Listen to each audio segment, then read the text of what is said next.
Hello, I'm Emily. I want to tell you about my life, how it all started so perfectly and then turned into something I never expected.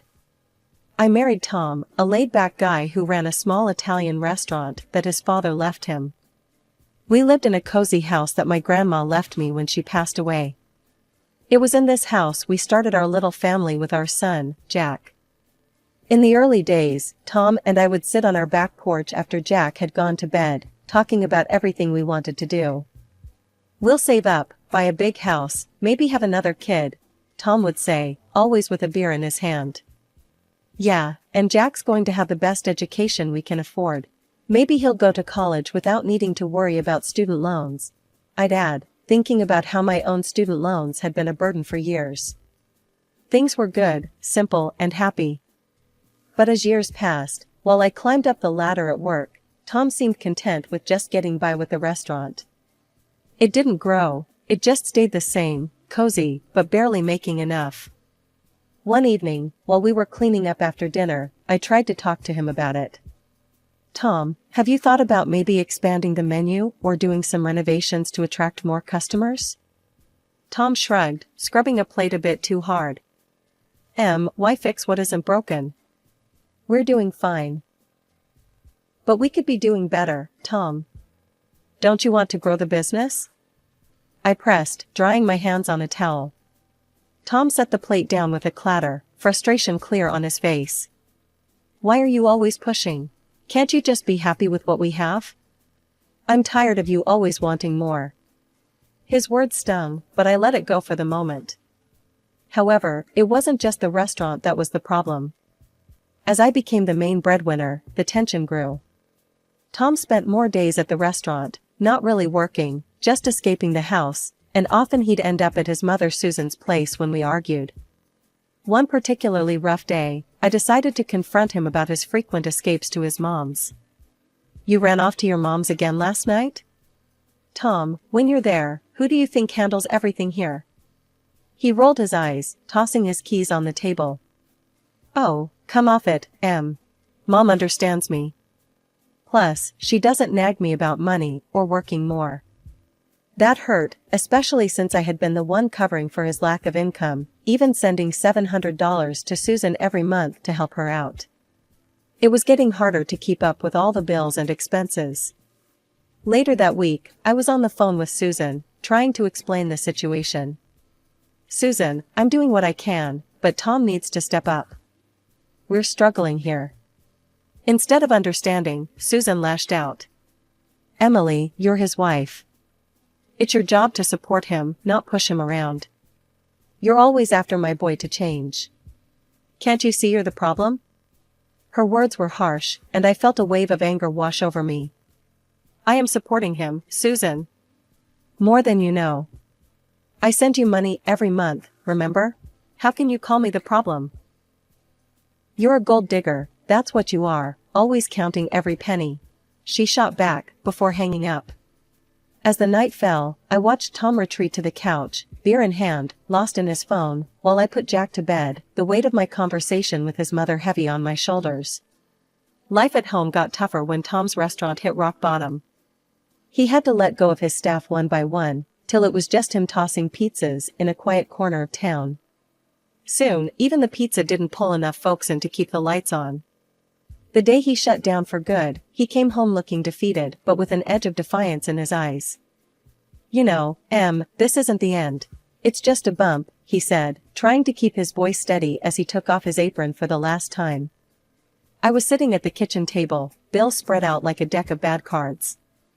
"A bump? Tom, the restaurant's closed. We need another income, not tomorrow, but now." He bristled at that, his pride wounded. "I'll find something, but I'm not just going to take any job. I've got my standards. I was a business owner, Em." "And what does that mean now, Tom? We need real money, not standards," I shot back, frustration boiling over. He just shook his head, muttering about not being any desk jockey at some company. "I have a degree, Emily. I'm looking for a chief's position, nothing less."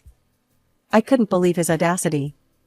"Your business just tanked, and you think you can land at the top somewhere else just like that?" I snapped, unable to keep the edge out of my voice. He didn't reply, just stormed out, probably to his mother's. That's how it was now. When things got tough, Tom vanished. The weekend brought no peace, only his mother, Susan, barging in with her own set of demands. She came just as I was setting up lunch, her timing as impeccable as her nerve. "Emily, you need to talk to your bosses. Get Tom a good position at your place. He deserves it," she commanded, as if it were the most obvious solution. I laughed, despite myself. It was a harsh, short sound. "Susan, that's not how it works. I started at the bottom and worked my way up. They don't just hand out top jobs, because I say so." She narrowed her eyes, her lips thinning. "You just don't want him succeeding there. Afraid he might overshadow you, huh?" Seriously? Tom walking into a senior role with no experience is not happening. And it's not about fear. It's about reality, I explained, slicing the tension with every chop of the salad knife. Lunch went on with a chilly air swirling around us. Tom was quiet, picking at his food, probably stewing over his own bruised ego and his mother's words. Tom's days became a blur of nothingness. He'd lounge around, beer in hand, glued to his phone, while I juggled work, house chores, and caring for our son, Jack. Each evening I came home to find the house a mess and dinner nowhere on the horizon. "Tom, could you at least start dinner? I'm running on fumes here," I'd say as I dropped my bags, kicking off my shoes. He'd grunt, not taking his eyes off his phone. "Why? You do it better. I'm tired too, you know." Tired from what? It burned me up inside, seeing him so idle, especially when Jack would tug at my sleeve, hungry and waiting. "And Jack? Did you pick him up from school today?" I asked one evening, already knowing the answer. "No, your mom did. Forgot to tell you," he mumbled, barely audible over the TV. My mother, thankfully, lived nearby and had become my unplanned backup, ever since Tom had stopped bothering with even the smallest responsibilities. "Tom, he's your son too. He needs you." I tried to keep my voice even, but it was hard. This would usually be the point where he'd get up and leave, the door slamming behind him, a punctuation to our daily script. And true to form, he'd disappear, off to who knows where, leaving me to handle everything. One day, the routine took a darker turn. I had started noticing money missing from my purse. At first, it was a few dollars here and there, but then whole bills began to vanish. One evening, after double-checking my cash, I confronted him. "Tom, have you been taking money from my purse?" He looked away, then back at me. "Needed some cash for beer." "Beer? Really, Tom? You're taking cash like a thief now?" "How dare you call me a thief? I'm your husband," he shot back, voice rising. Before we could go any further, Susan barged in, her timing impeccable as always. She must have caught the tail end of our argument, because her face was thunderous as she laid into me. "Emily, all you care about is money. Can't you see the man is struggling? You should be supporting him, not accusing him." "Support him? By letting him steal from me? What about Jack? What about our bills?" My voice was rising too, the stress of the last few months boiling over. Tom had slumped back on the couch, tuning out the women in his life arguing over him, his gaze fixed on some invisible point on the floor. The argument spun out, leaving a cold silence in its wake. Susan left in a huff, and Tom just sat there, saying nothing, doing nothing. Jack fell ill just as the last light of summer faded. His fever spiked one evening, and no amount of soothing or cool cloths seemed to help. I sat by his bed, thermometer in hand, my heart sinking with each beat that confirmed the fever wasn't breaking. Tom was no help, as usual, sprawled on the couch, lost in the glow of his phone. "Tom, can you at least check if we have any more fever reducer in the medicine cabinet?" I called out, trying to keep my voice steady. He grunted something unintelligible and slowly hoisted himself up, but I knew I'd be faster. Jack was whimpering softly, his small hands clutching mine, and every second counted. I brushed a kiss on his forehead and hurried to the kitchen myself. The next morning, the doctor confirmed it was more serious than a simple cold. He needs medication, and we should run some tests. Better to be safe, he advised, scribbling on his pad. Tests meant money. More money than what was left after all the bills and Tom's unchecked spending. I pulled up my banking app, heart hammering as I transferred the last of our savings for Jack's treatment, including the $700 usually reserved for Susan. It was the only option. No sooner had I made the decision, Susan stormed in, her face thunderous. Emily, where's my money? It's the first of the month, you know. I was repacking Jack's small backpack, ready for another trip to the doctor. Susan, I had to use that money for Jack. He's very sick, we need it for his tests and medication. Susan's eyes narrowed, her lips thinning into a harsh line. You expect me to believe you don't have money elsewhere? That was my money, Emily. I need it. I stepped back, holding up my hands, the protective mother in me rising fast. Jack comes first. He's a child, he's sick, and he needs his mother to take care of him. I'm not going to apologize for that. Well, I should have known you'd pull something like this. Keeping money from me for that boy. Susan spat the words out like they were poison. That stung, and my temper flared. That boy? Susan, that's your grandson. How can you be so cold? I don't need lessons from you, Emily. If you don't pay me by tomorrow, you'll regret it, she hissed, her face twisted in anger. The threat hung in the air, heavy and dark. But seeing Jack, so small and frail in the other room, gave me the strength I needed. Get out, Susan. Now. I won't have you threatening me in my own house, not today, not ever. Susan looked like she might say more, but the look in my eyes must have told her all she needed to know. She stormed out, slamming the door behind her, leaving a silence that rang in my ears. Tom dressed in silence and followed her out. I returned to Jack's side, my hands trembling as I smoothed back his hair. He looked up at me, his eyes trusting and filled with a pain that broke my heart. It's okay, baby. Mommy's here, I whispered, kissing his forehead, my decision cemented in my heart. The days blurred into a haze of hospital visits and restless nights. Tom's absence in the household was almost a silent relief, no arguments, no disdainful looks. But then, a week of uneasy quiet was shattered. I noticed it first on a mundane Thursday afternoon. Checking my bank app for the balance, my stomach dropped. Several large withdrawals had wiped out nearly everything we had left. Panic tightening in my chest, I scrolled through the transaction history, my heart racing, every withdrawal a stab of betrayal. Calling Tom was useless, he didn't pick up, hadn't picked up for days. With a heavy hand, I blocked the card, cutting off his plundering. It was only then, amidst the swirling chaos of my life, that I realized how deep Tom's selfishness ran. But nothing could have prepared me for what came next. Exactly 1 week after he vanished, Tom returned, not alone, but with Susan swaggering by his side. They found me in the living room, floor littered with Jack's toys and medical receipts. Emily, we have news, Tom announced, an unfamiliar smirk playing on his lips. I won the lottery. $10 million.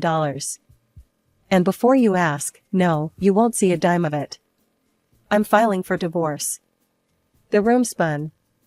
You what? Tom, you can't be serious. What about Jack? His mother laughed, a sound that sent shivers down my spine. Oh, Emily, always playing the saint.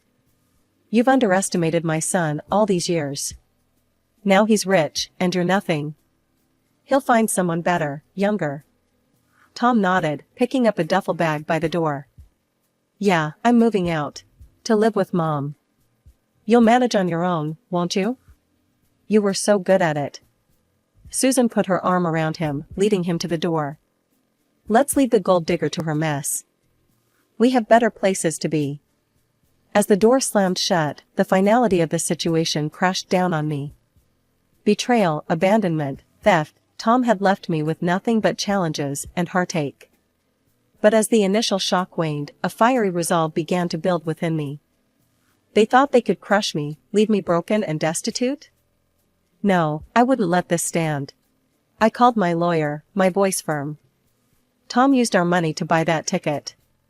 I want to contest the winnings. My lawyer was cautious, but supportive. "It's going to be a tough fight, Emily, but we'll give it everything we've got." As I hung up, the weight of the journey ahead settled on my shoulders. But there was a strength in me that had been forged in the fires of this betrayal. For myself, for Jack, I would fight. And this time, I wasn't just fighting for survival, I was fighting for justice. The days leading up to the court hearing were a whirlwind of preparation. My lawyer, Mr. Daniels, was meticulous. We gathered every piece of evidence, bank statements, financial records, everything that showed the flow of money from my account to sustain our household while Tom contributed nothing. "Emily, it's a solid case. The fact that he used your bank card to buy the lottery ticket is our ace," Mr. Daniels reassured me as we sat in his office surrounded by piles of paperwork. As the court date approached, tension simmered just below the surface of my daily routine. Then, 2 days before we were due in court, Tom and Susan showed up unannounced. I was in the kitchen, Jack playing at my feet, when I heard the familiar slam of the car door. They burst through the door, faces red with anger. "You're actually going through with this, Emily? You're suing your own husband?" Tom roared, his voice filling the small space. Susan was quick to chime in, her words sharp and venomous. "Greedy, that's what you are. Trying to take what doesn't belong to you." I stood my ground, feeling Jack press against my leg, seeking comfort. "It's not just Tom's money.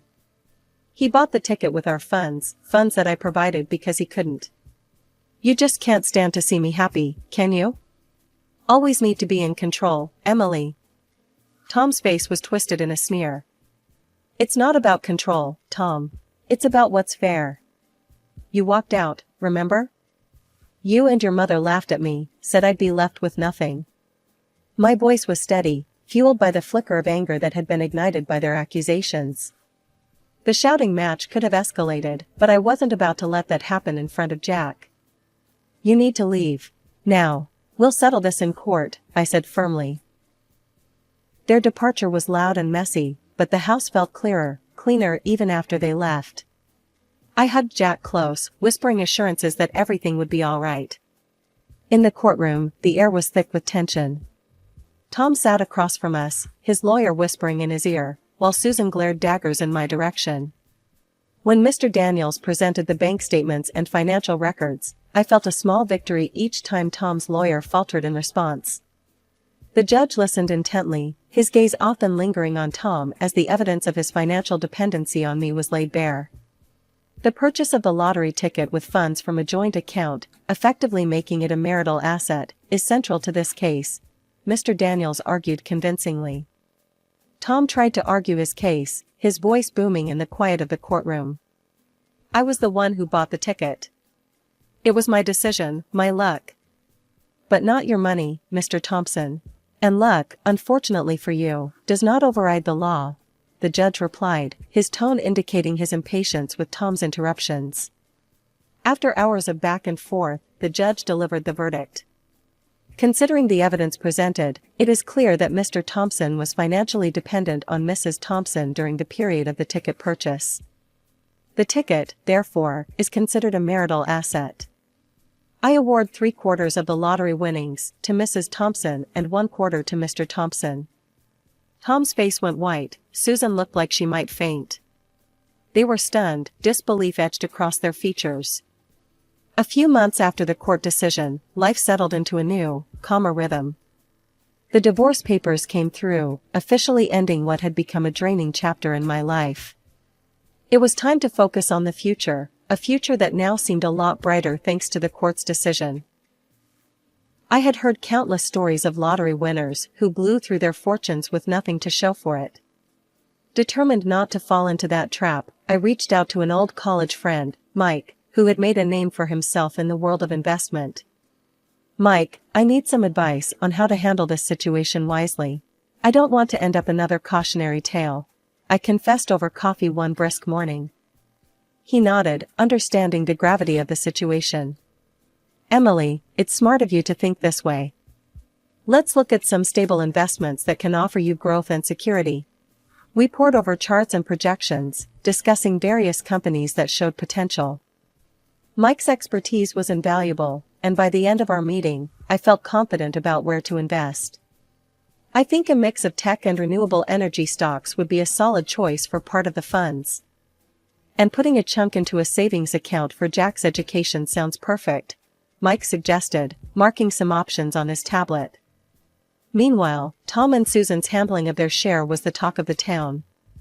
Tom had splurged on a flashy new sports car and was often seen driving around, showing off to anyone who'd pay attention. Susan adorned herself with expensive jewelry and clothes, reveling in her newfound status. One afternoon, while picking up Jack from school, I bumped into an acquaintance who couldn't wait to share the latest gossip. "Emily, have you seen Tom's new car? It's worth a fortune. And Susan, she's living it up like there's no tomorrow," she said, her eyes wide with excitement. I just shook my head, a small smile playing on my lips. "Yeah, I heard. But that's their choice. I'm just focusing on what's best for Jack and me." At home, I updated my financial plans, checking in with Mike regularly. Each decision, each investment, was a step towards a stable and secure life. I was determined to give Jack every opportunity one possibly could, without the shadow of past mistakes looming over us. "Mommy, when I grow up, can I go to college like you did?" Jack asked one evening as we looked at his newly opened savings account online. "Absolutely, sweetheart. And you'll have the funds to do so without worrying about money," I assured him, pulling him into a hug. "That's cool. I want to learn lots of things," he said, his eyes bright with the promise of endless possibilities. Gradually, life had normalized into a comfortable routine. Jack was thriving at school, and our investments were performing well. I had managed to put the past behind us, focusing on our future. But then, the past decided to make an unwelcome return. I heard it first from a close friend during a casual coffee meetup. "Emily, have you heard about Tom? He's lost everything, his car, the money. Heard he's neck-deep in gambling debts now." I sipped my coffee, masking my surprise. "Really? That's unfortunate. And Susan, she's been pawning off her jewelry. Seems they're both hitting rock bottom after all that show-off," she added, shaking her head in disbelief. It wasn't long before Tom himself stood on my doorstep, a shadow of his former self. His expensive clothes gone, replaced by worn jeans and a faded jacket. His eyes, once so full of arrogance, now held a desperate, hollow look. "Emily, can we talk?" His voice was hoarse, as if he'd rehearsed this speech 100 times. I hesitated but nodded, stepping aside to let him in. Jack was at a friend's house, so we had privacy, not that I wanted to prolong his visit. Tom took a deep breath, looking around the living room as if seeing it for the first time. "I've lost everything, Emily. The money, the car. I've got nothing left. And I miss my family. I miss you." I raised an eyebrow, unable to keep the skepticism out of my voice. "You miss the money, you mean?" "No, it's not just that. I've been doing some thinking, a lot actually. I was hoping, maybe we could start over?" His gaze was pleading, but all I could see were the years of lies and negligence. I let out a short laugh, more out of disbelief than amusement.